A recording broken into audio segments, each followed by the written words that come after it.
Yeah. What's up, you guys? Yo, we're on our final day of FanExpo. It's looking kind of slow a bit, but you know, we still had pretty great moments. Like, I get to see Michael Rooker and Nuno's finally here, and we're about to go see the Q&A session panel for the Lucifer cast. How do you think it's gonna play out, Nuno? Don't ask me. We're gonna go find out for ourselves. Alright, well, you know, that's our intro. Quick and blunt, all that you already know. We'll see you guys after the Q&A panel. Yeah. Every time I'm leaving on ya, you'll make it easy, no. Wish I could be there for ya, give me a reason to. Oh, every time I'm walking out, I can hear you telling me to turn around. Fighting for my trust and you won't back down. Even if we gotta risk it all right now. Oh, I know you're scared of the unknown. You don't wanna be alone. I know I always come and go, but it's out of my control. Aimee Garcia and Kevin Alejandro. Let's go!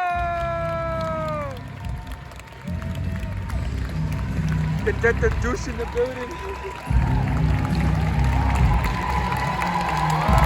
Hell yeah! What's up, motherfuckers? Woo!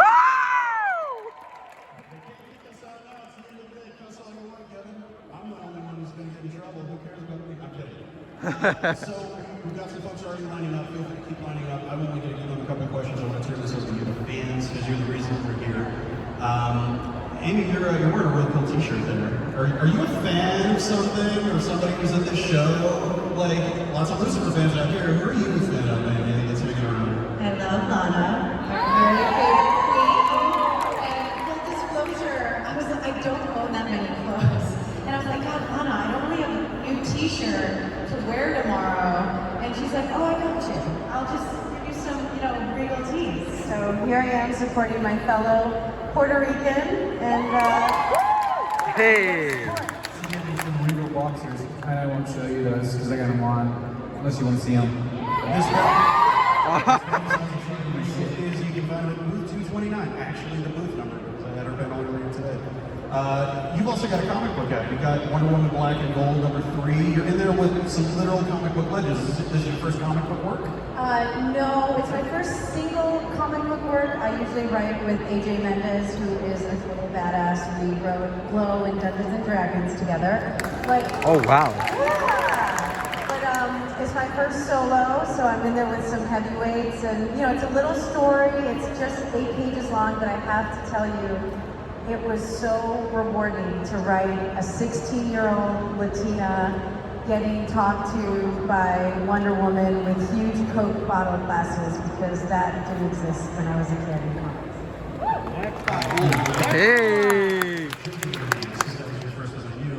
Because I wanted you to talk to AJ, I want you to talk about working with AJ Mendez on comics. What was it that drew you? Yo, I should have brought my Puerto Rican hat. Yeah, why didn't you? I don't know. I What forgot. did you make it happen when you teamed up? Yeah, we're both love genre growing up. We saw ourselves in Buffy. I wasn't a adorable blonde girl from California. I was like, that's me.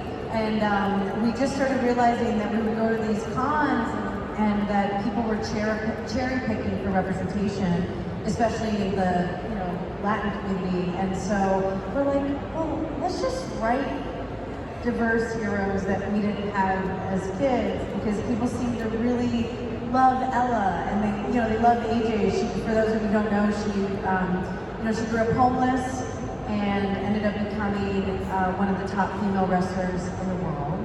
She wrote a book about it called Crazy is My Superpower, and she's completely self-made and a real-life superhero in my book, super short, and ended up becoming a professional wrestler. So we just decided, let's just put pen to paper and write the change that we want to see, so that genre, although genre's always been pretty, diverse with Star Trek. It's not just all across ethnicities, it's all across like bionic and Klingon, and like you're from a different galaxy. So I feel like genre's actually been pretty well represented. But as far as TV shows back in the day, they're like, well, let's just write diverse characters as leads instead of just as first role characters. Speaking of representation, this is something that's very important to me as a Latino actor myself. You get 3 Latino people on stage at a comic convention. When we were kids, this is just something that Oh, thanks for can happen, right? thanks for fixing our thing. You directed on Lucifer, you've got a production company going. Both of you are out there making content. What is it that made you want to get behind the camera and be on that side of things? Was it being able to bring more people from more backgrounds, on screen that maybe you didn't have those opportunities coming up? Or were you just looking for, being a part of all parts of production? Acting has always been my first true love. I never thought that I'd find something that even came close to it. And at first it just started off as curiosity. I wonder what it feels like. I wonder what it takes to create something. To create an entire thing. Do I have the ability to tell a story? So I started to do that myself with little cameras, with my phone, with JVC cameras, with camcorders and stuff like that. Then I became freaking obsessed. I started to want to tell more stories and in more intricate ways. And then I decided I want this to be the next part, the natural evolution of my career. Like I no longer want to be just the actor. I want to be a multi-hyphenate producer. I want to be a multi-hyphenate director and a creator. So I teamed up with my wife and my sister-in-law, and we put together Alejandro Films. And when we started, are you okay, Amy? Are you so drunk? That bottle's full of vodka. What is it? But what's in Kevin's cup? What's in your cup? So I was making movies with my wife. No, so we teamed up as a family, and that's our goal. So what makes us strong and makes us passionate is that we're a family, and together we create our family outside of our family that we're born into, and there's nothing stronger than that in our opinion. And so together we find other families, other people that we want to attach to, and give that hasn't been heard, that hasn't had a story that have had a story they want to tell that hasn't been listened to yet. And we want to give that voice. We want to represent you, represent my culture as a Latino, represent my wife's culture and my sister's culture as Filipinas, as Filipinos. And we're going to take the fucking world by storm and give our cultures and your cultures and everybody hopefully a platform to just speak up and tell the story.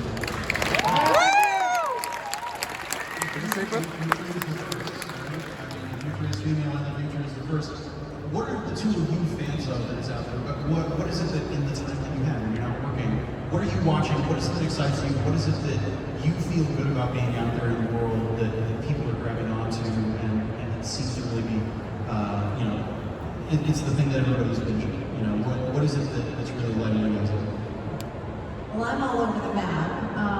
Obviously, I love The Mandalorian, but I just started watching The Sopranos for the first time ever. I'm a little late to You've been busy. Yeah, and I was like, what is all the hype about? It's very good.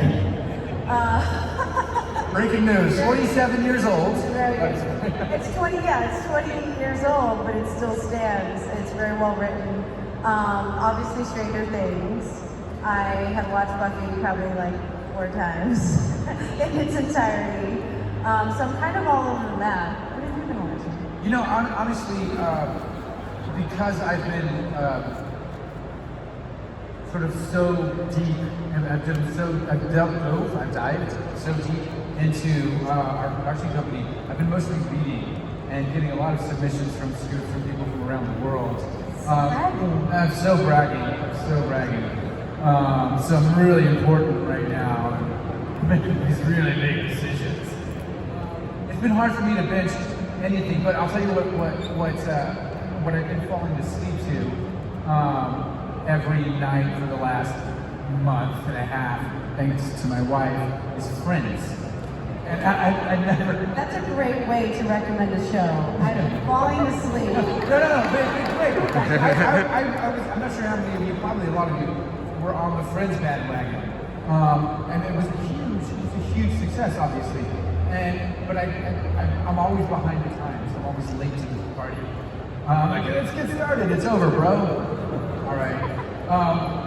But it's been really cool to watch. I've seen like every episode now, and to watch what was funny back then, and that if we did it on TV today, would not hold up. You know, and that's a true testament to like the evolution of where our world is now. You know, it's not a bunch of gay jokes, not a bunch of toxic masculinity jokes anymore. You know, and I think it's a really beautiful thing because I do see that with the scripts that I'm reading. To circle all the way back around by reading the scripts, is that I've seen the change and the importance of the stories that need to be told. A lot changes in 25 years, but a lot of things sadly kind of stay the same. When the two of you look at whether it's auditioning for something or something you may get offered, do you find that you're still seeing stuff that comes across your desk and you go, I don't think I can do that, because of maybe an issue with the material or stereotyping, or maybe even just that they are interested in you for a creative look at the script? Absolutely. I actually just went through that. I had an experience where I was given a piece of material that was magnificent, by the way. It was just really great, and they were very interested in seeing me. But it was the story. It was the story of Puerto Rico, and I'm Mexican, and I did not feel comfortable going in there to represent Puerto Rico. You know, sure, I can probably put on an okay accent and learn that, but I think a lot of us are in this situation. I know we're actors, we can do a lot of things, and lose yourself in that. But I think when it comes to representation, and this was a true story about Puerto Rico, I was like, it needs a Puerto Rican actor. It needs somebody from that culture who understands that, who's lived through what we go through. And so, I think I respectfully turned it down, and hopefully left that door open for a fucking solid, amazing Puerto Rican actor to come in and knock it out of the park. Oh yeah.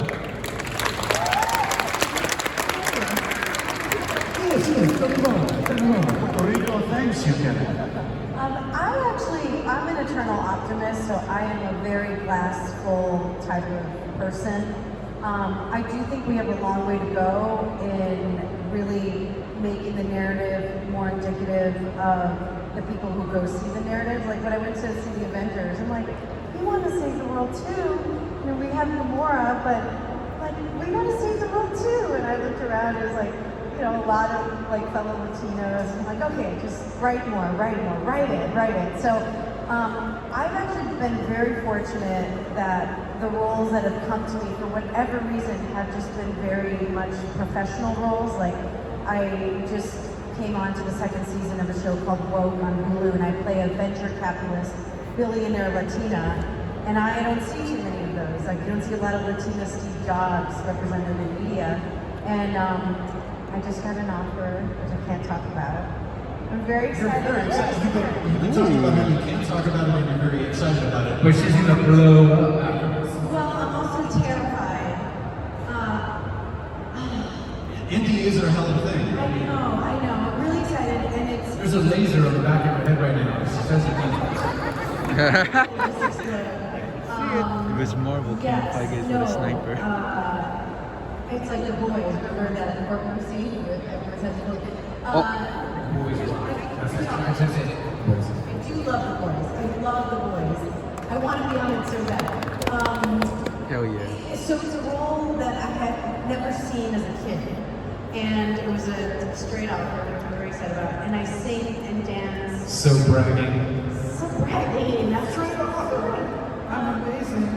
Also, I sing and dance. Yeah, well, that's why I'm terrified. I'm actually really nervous about the singing and the dancing. They're like, she's like Beyonce. And I'm like, what?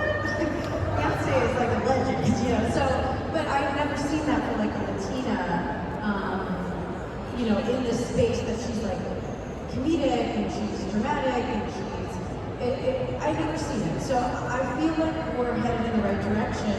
And I'm very grateful for the kinds of roles that I've got. I just played a Mexican madam in 1881 with Thomas Jane. By the way, quick anecdote on Thomas Jane. I don't know if you guys know who plays the Punisher. Barefoot. That's true. All the time he's walking around barefoot, and the bottom of his feet are like a baby's butt. Like it's so smooth. So I don't know what's up with that. I didn't know that. I asked to look at that. I said, yeah. I was like, let's see the feet, Tom. I'm like, Tom, why are you always walking around barefoot? Like every con, he's just like everywhere. And it was outside and it was snowing. And the fans walk around with their feet and they're saying, is better. You only learn these things at FanExpo Boston. Let's turn it over to the audience. Come on. Like Zoe staff, what are you going to ask us? Thanks so much for being here today. It's great to see you guys. So, Lucifer is not a show that's shy to do a theme episode or a genre episode, and I think it's so cool that the noir episode, the musical, of course, and now this upcoming season of cartoon episode. So I was wondering if you guys, but if you guys are fortunate, what kind of a themed episode would you guys love to do? I mean, I'm gonna go first. The director? My last name starts with A, now let's go first.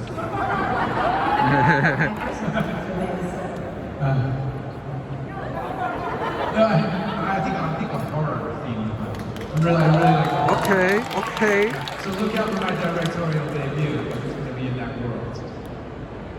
Good. To that point, I will say, when Kevin directed his amazing episode, which he directs too, he made that scene when Ella, not some spoilers, but Ella is getting choked out by her serial killer boyfriend.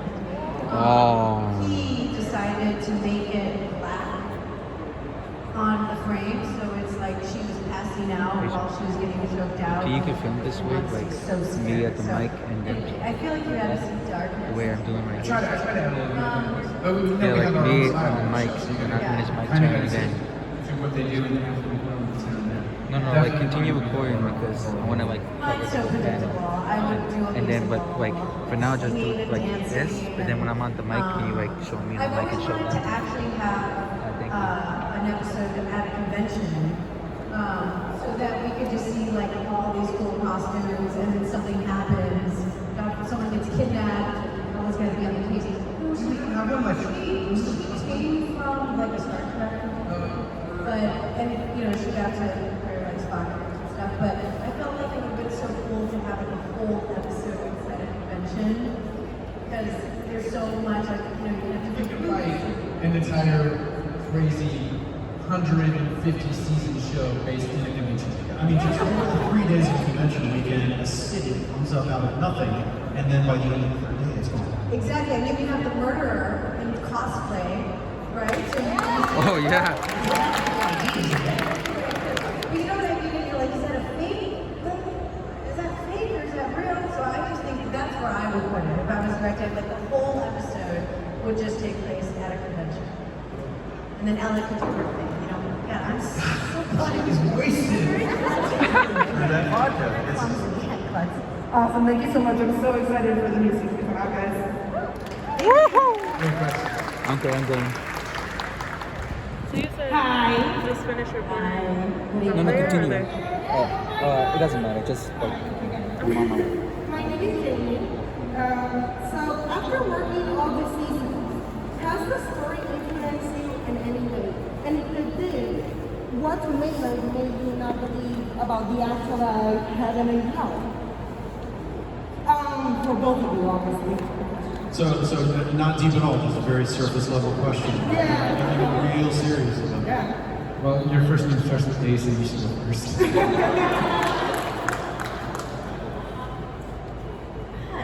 That's a great question. I mean, I think what's so great about the show is if the devil can be redeemed and forgiven, then we all can. Nobody's perfect, we're all growing, we're all getting better.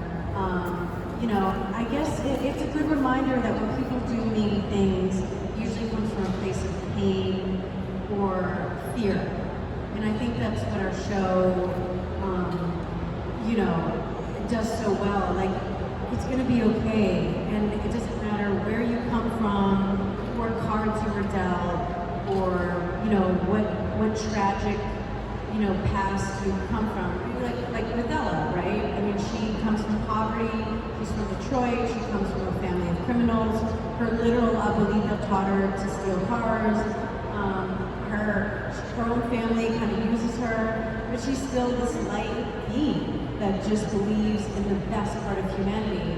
And I love that about her in particular. We all love that. Honestly, we like it's amazing.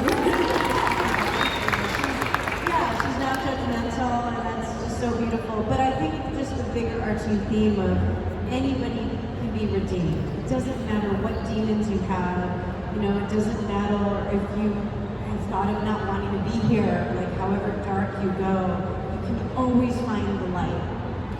Absolutely. I think for me, it would be not judging myself so harshly for some of the decisions that I've made in my life. You know, we all go through our own journeys. Like all of our characters have gone through a journey and ended up in one situation or another, usually not the best situation. And that's life. You know, we don't know. We're still raising ourselves after our parents stopped raising us. Right? We're raising ourselves to hopefully live past 65 years old. Right? And throughout that, we're going to make decisions and be forced to make decisions that are something we've never experienced. So don't fucking hate yourself if it's the wrong one. Forgive yourself and know that you deserve to be where you're at. Know that you deserve to win. And that's what I took from playing Dan.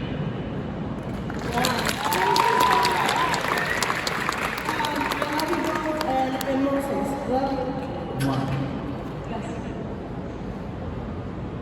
Hi, Gregory House from Baja, Puerto Rico. First of all, I want to thank you both for being here. And also, I've been following both your careers. Kevin, I've seen you on True Blood. I saw you on Arrow and Brother Blood. And seen you here, seen you in Lucifer with Dan. And Ella, I've seen you since George Lopez. Then saw you in Dexter, and now seeing you in the show Dexter, who's a forensic serial killer, to see you in Lucifer as a forensic. Just, you know, full circle. Mm-hmm. I mean, you watched me die a lot. My question is, Lucifer, the show Lucifer talks about how hell isn't very general. It's very more personal to the person that the person has like regrets that has in life. Now, if that was based on real life and that's how hell is like, how do you think your personality would look like? Honestly, I mean, you know, I think I'm going to circle back to what I just said about not judging yourself. I'm still battling with that. You know, it's still a constant sort of don't judge myself. And I think if I were to die right now, that would be my hell. I'm trying to convince myself not to judge myself, but yet I'm still judging. You know, like terrible. Over and over again. That's my hell. It's great, right?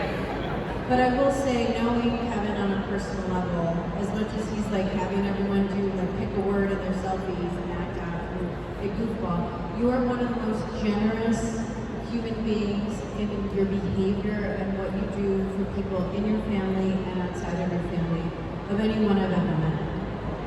Thank you. As far as my personal, you know, I don't know if people know this. I flatlined when I was 4. I was in the hospital for 21 days. I had pneumonia, and I didn't look like I was going to make it. So part of the reason I think I'm so full of joy is because I've always felt like I'm on borrowed time. So even though I was 4 years old, I remember how uncomfortable it was to not be able to breathe on my own, and I had tubes up my nose, and the little girl next to me didn't make it. And my my family would come in and be with me every day, and no one came to see this other little girl. And my dad would pick her up and sing to her Puerto Rican. He'd be like, "Estamos aquí." I would just sing to her, and she didn't make it. And that, I mean, I was 4 years old, but I just remember thinking that was so unfair. That she hadn't even started her life, and it was taken away from her. And I couldn't breathe on my own. I couldn't get the tubes out of my nose. So my hell would probably be when I was 4 and died. So I think, and then came back for whatever reason. So I mean, it was like quick. I wasn't, you know, but I think that is why I'm so grateful for every day that I am able to breathe on my own and speak and communicate with people, because I do not take that for granted. I think that's just where I want to hear that I really like that you're alive. And just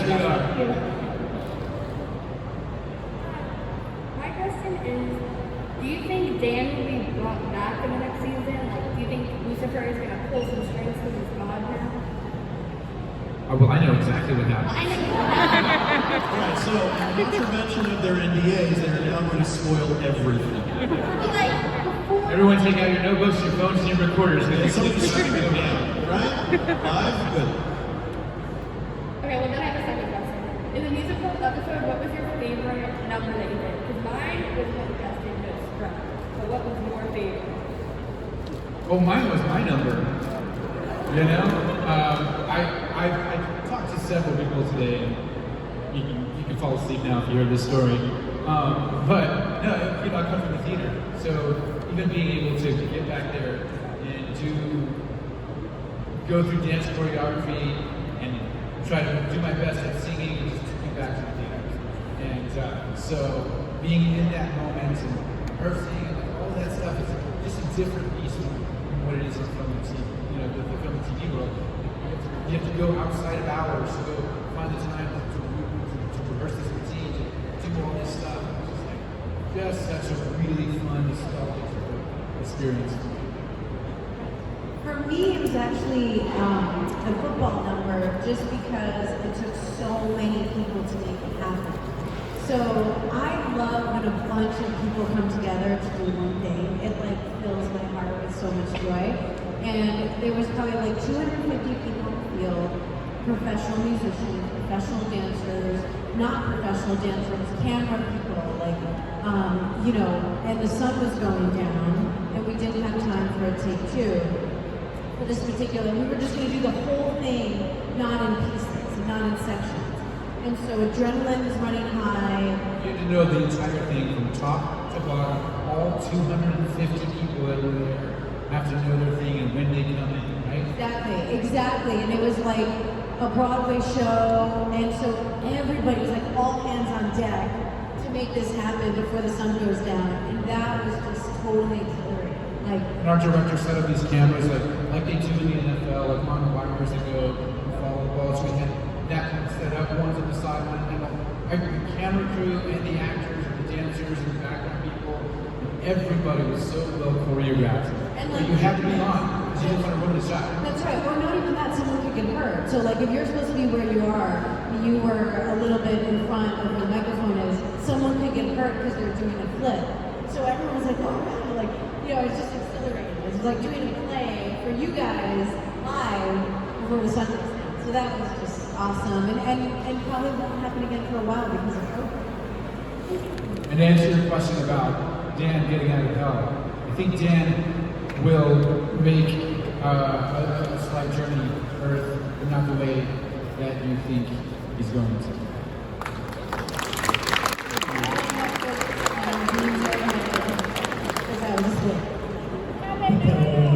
That's the sound of your head hitting the ground.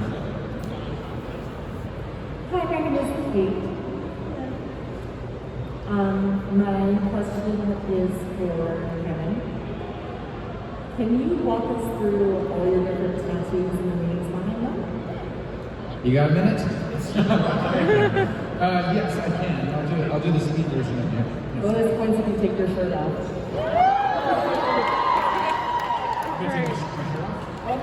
Bonus points if you take your shirt off.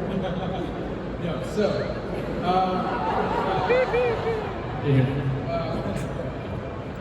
there's a red globe right there. Tattoo of the world. That's my first tattoo that I got with my wife. She also got it as her first tattoo. We are each other's worlds, so we gave each other the world. And I'm a little bit of a cheeseball for those of you who don't know. I know I'm putting this on and I'm so cool, but I'm not. I'm from Texas, and I'm from specifically West Texas, and that's my home. And it's very important to me to not even forget where I come from. Not that I needed this, but just a representation of who I am. So I got the state of Texas. There's a lot to be proud there for me, and there's lots not to be proud of, but mostly I love it because that's who I am and that's who I come from. As a fellow Texan, yeehaw, man. Yeehaw.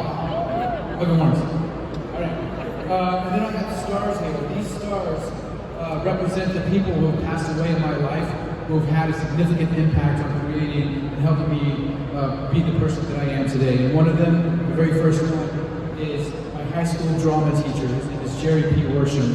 and he was the most extraordinary influence in my life. He saw something in me and said, hey, you poor little Mexican kid, there's a chance for you to go to college, and it's this if you stick to it. And he helped me fill out my college applications, and he continually said, don't give up. He continually said, it's not, don't stop beating yourself up, stop blaming the world because you're poor or whatever. This can happen for you, and now here I am. The other one, I have my grandmother, who wasn't really my grandmother, but she became my grandmother because I left home at a little, an early-ish age, and she took me in and took care of me for a little bit. And without her, I wouldn't have continued on the path that I am on. Wow, I'm getting emotional. Why is that? Because you're speaking. That's weird. Oh, this is the best place to get this man. So, I'm gonna move past the stars because they make me too emotional. This one right here is my North Star, which is never changing, which is my family, which is my wife and my son, never changing. They're always gonna be constants, right? And this is the state bird of Texas, which is the mockingbird, one of the most protected of its species, and it's protected by North Star. And that's my family. So I have this one right here. So there's a little circle and a bigger circle, which is my wife coming into my circle, creating this tiny little circle, which is my son. And together, the three of us, these three arrows, continually shoot together as a strong force. Forward, always shooting forward. And these right here are the wings that I got from the show Lucifer. I added these wings to keep us in flight. Because we're such success and such we're just so in sync with each other. I'm all about stories, I'm all about emotion, I'm all about something coming from a genuine place in your heart. And that's who I am. I know I'm a big fucking goofball, and I have all this like weird energy. Believe me, it's natural. But it's often here, you know, and that's who I am. And everything on my arm represents something about who I am and where I come from. It's really beautiful. 5.5 hours later. No, that was beautiful. Which leads me to say that we are running short of time. I want to try to get everybody in line. If we go real fast, do you guys think we can do this? Because we're going to get them back to the table so that the last folks who already see them, we left lines so that we get them over here. I just want to make sure that everybody gets a chance to ask a question, gets to see them over at the table. So let's go with the fastest man alive. Two quick questions. Well, first of all, thank you for your time. 2 quick questions. One, for Lucifer, what do you think was the best prank done on set? And 2, for Kevin, what was your initial reaction when you found out you'd be playing the role of sleeping with God's wife? Hell yeah! Best prank, Lauren German. We were staying at a hotel in Santa Monica. We were flew in from Vancouver. I borrowed one of the bikes to ride to set because we were shooting on the beach. She knew that I borrowed the bike. She called the hotel, asked for the bike combination, pretending it was a friend of mine saying, oh yeah, he forgot the bike combination, can you give it to me? She got the bike combination, stole the bike, hid it in her trailer, knew that my real bike had gotten stolen previous to that a couple of weeks ago, and proceeded to film me get really pissed off going, where the hell is that bike? It's not even my bike!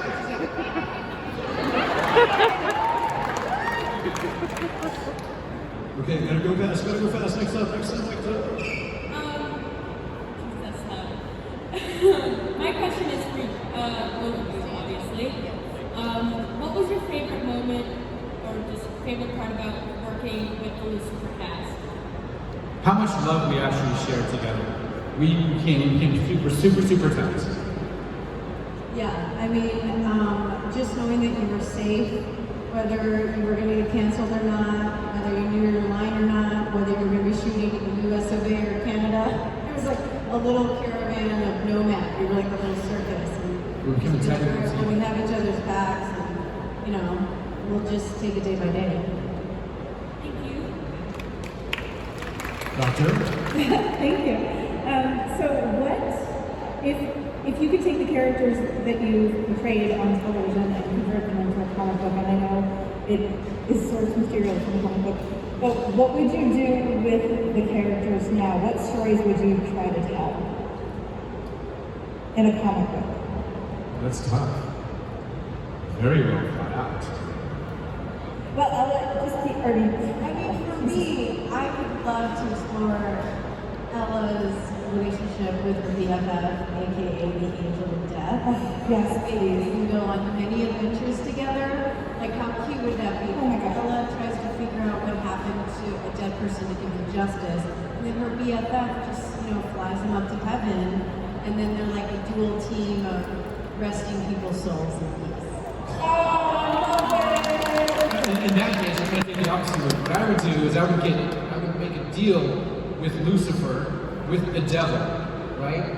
To get me, to make a deal where he owns my soul, and then turn against him and become the ultimate villain.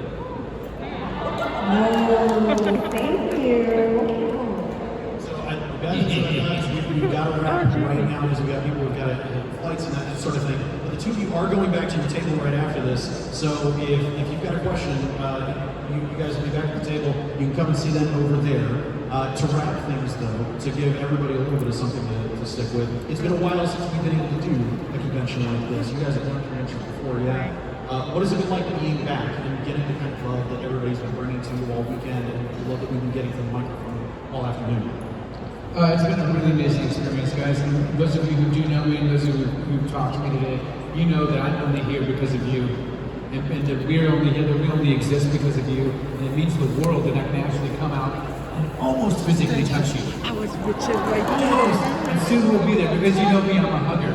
I wanted to say what was the funniest I love moment to on hug. set. And so when that door opens up, you guys better be in line. Because I give the best hugs.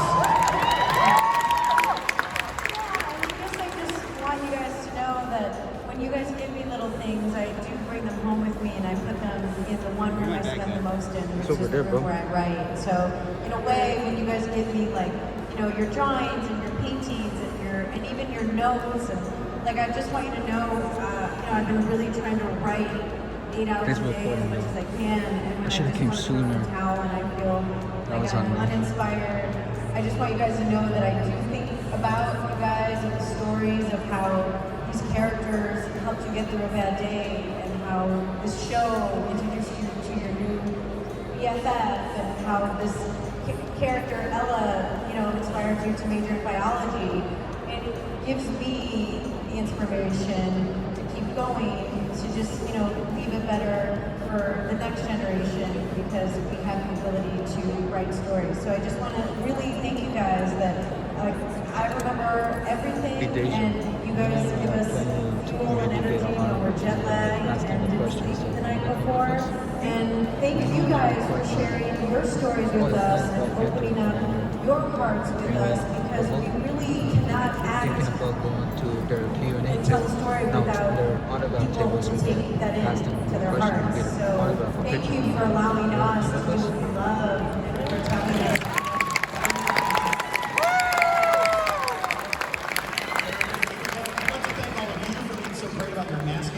That's the reason we were able to do this event in the first place, why the three of us can be up on stage with our masks off safely. Thank you so much from the bottom of our hearts at FanExpo. Let's also thank our American Sign Language interpreters, everybody. And let's keep it going for Eddie Garcia and Kevin Alejandro. So much. Yo, Nuno, we were so close, bro. Yo, guys, we were so close to ask their question. I was legit the next one up, but then they said the time's running out, and I was like, damn, I should have came sooner. That was on me, though, but they were still awesome nonetheless. I think someone actually took my question, actually, but I was going to mix it up, say, what was the funniest part you remember from set? Oh, well, it is what it is, but hey, we still managed to be in this. Yeah. Catch you guys later. Yo.